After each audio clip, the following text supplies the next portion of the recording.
Il est un élément essentiel de l'identité nationale aux côtés des noms des États et de leurs drapeaux. À l'intérieur des frontières, il favorise le sentiment de cohésion et génère des réactions émotionnelles, alors que bizarrement, il n'est que très rarement lié à l'histoire du pays. Et à l'extérieur, il est une sorte de carte de visite. Dans les jeunes États d'Afrique et d'Europe de l'Est, il a carrément une quasi-fonction de religion civile. Alors, vous avez deviné notre destination mystère ? Bonjour et bienvenue dans le Sankofa qui descend aujourd'hui au cœur d'un symbole très peu questionné, pourtant paradoxal et peut-être même un peu surcoté. Éphéméride africaine, pas mon papa. Kenya, Tanzanie, Swaziland, Somalie, Rwanda, Éthiopie, Burundi, Botswana et Afrique du Sud. Voilà les 9 pays africains qui peuvent se targuer d'avoir un hymne national écrit dans une de leurs langues nationales. Le dernier cité, l'Afrique du Sud, est le seul pays au monde à avoir utilisé 5 de ses 11 langues nationales. Original, n'est-ce pas ? Plus original encore, c'est la Mauritanie, qui est le seul pays du continent à avoir puisé son texte dans l'héritage littéraire africain des siècles précédents. Sobrement intitulé Nachid al-Watani al-Mauritani, il est tiré d'un poème du 19e siècle du très renommé Baba Ould Cheikh Sidiya. La raison pour laquelle je parle de ce sujet aujourd'hui, c'est que je me demande pourquoi il faudrait parler au peuple dans une langue qu'il ne comprend pas. Faut-il y voir une preuve du fameux pacte colonial ? Une sorte d'indépendance à mi-chemin, sans forcément une vraie rupture ? Par exemple, parmi les Français qui ont contribué à l'élaboration des hymnes nationaux en Afrique, certains connaissaient le pays, comme l'ethnomusicologue Hébert Pepper au Sénégal et en Centrafrique. D'autres, en revanche, n'avaient aucun lien avec le pays en question.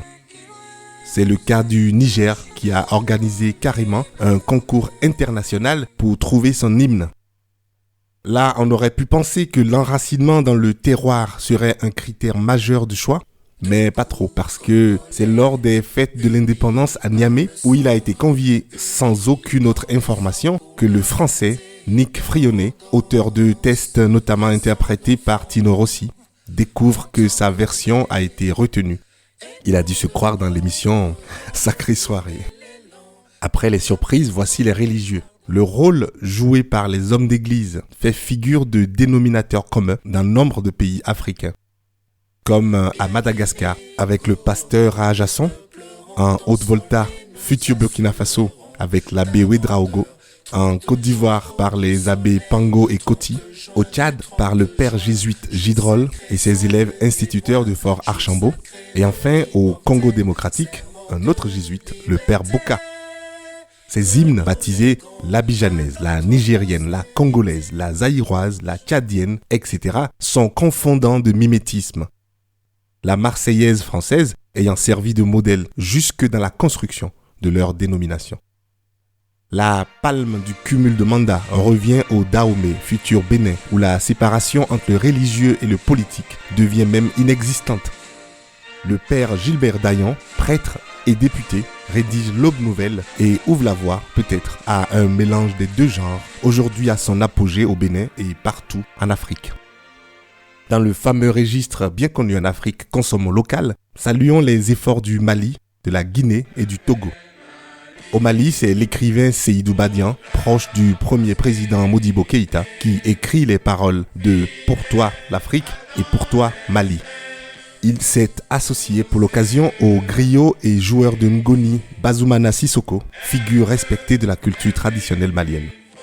Quant à la Guinée, Fodéba Keïta, fondateur des ballets africains, s'est également inspiré du folklore pour écrire Liberté. Tandis qu'au Togo, le musicien Casimir Dossé a remporté le concours national avec son texte « Terre de nos aïeux ». Notez que ces hymnes, même fabriqués à la maison, ne sont toujours pas en langue nationale. Parlant de langue nationale d'ailleurs, finissons sur une anecdote assez saisissante. En 1929, alors qu'il était en visite à Jérusalem, Haïlé Sélassié adopte 40 orphelins arméniens qui officiaient alors comme musiciens. De retour à Addis Abeba, il forme le premier orchestre national éthiopien. C'est l'un de ces jeunes musiciens qui, en 1930, rédige en amharique le premier hymne national éthiopien « Ô Éthiopie, sois heureuse » qui tiendra jusqu'à la chute de l'empereur en 1974. Anglais, français, portugais, espagnol, etc. sont encore des langues inaccessibles à une large partie de la population africaine. Alors pourquoi diable n'est-il pas évident qu'un hymne dit national devrait être dans une langue nationale ?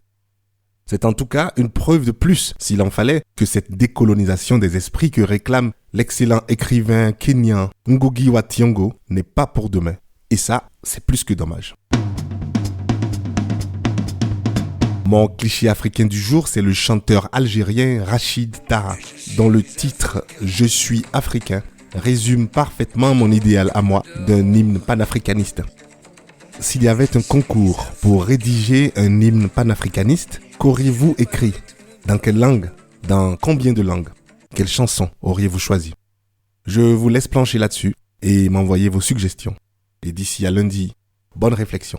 Si vous aimez ce podcast, n'oubliez pas de vous abonner et de mettre un commentaire sur Apple Store ou vos plateformes habituelles d'écoute. Ce podcast est également disponible sur notre page Facebook et sur le site www.myafricancliché.com.